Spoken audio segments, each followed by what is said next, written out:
हरिद्वार प्रवास। हरिद्वार पहुंचकर मैंने हंस जी महाराज अवधूत से भेंट की। उन्होंने मुझसे हरिद्वार में रहने की व्यवस्था के बारे में पूछा। जब मैंने कहा कि मैं बस अभी हरिद्वार पहुंचा हूं, तो उन्होंने मुझसे अपने आश्रम में रहने का आग्रह किया। उनके आश्रम में 5 कमरे थे। मैं गंगा नदी के किनारे बैठकर साधना करना चाहता था और वह आश्रम गंगा नदी के बहुत पास में स्थित था, इसीलिए हिमालय के निकट मेरा पहला पड़ाव वही आश्रम बना। अपने प्रवास के दौरान सुबह नित्य कर्म से निवृत्त होकर मैं गंगा नदी के किनारे चला जाता और वहाँ कई घंटों तक साधना किया करता था।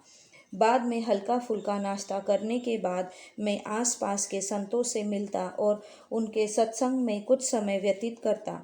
हरिद्वार में एक टाट बाबा रहते थे जो जूट के धागों से बने वस्त्र ही पहना करते थे। मैंने बचपन से ही उनके बारे में बहुत कुछ सुन रखा था। हरिद्वार प्रवास के दौरान मैं उनसे भी मिलने का इच्छुक था।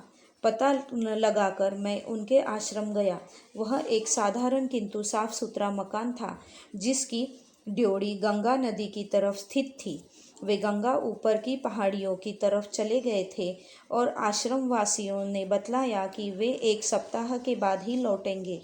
वह मेरा दुर्भाग्य था कि मेरी उनसे मुलाकात नहीं हो सकी और मैं उदास मन से उनके आश्रम से लौट आया। हरिद्वार में ही नर्मदेश्वर बाबा नाम के एक वयोवृद्ध संत से मेरी मुलाकात हुई। उनका मुखमंडल बहुत ही ओजस्वी और तेज से परिपूर्ण था। उनके साथ मेरा अच्छा सत्संग हुआ। 5 दिन के बाद मैं हरिद्वार से ऋषिकेश की ओर चल दिया।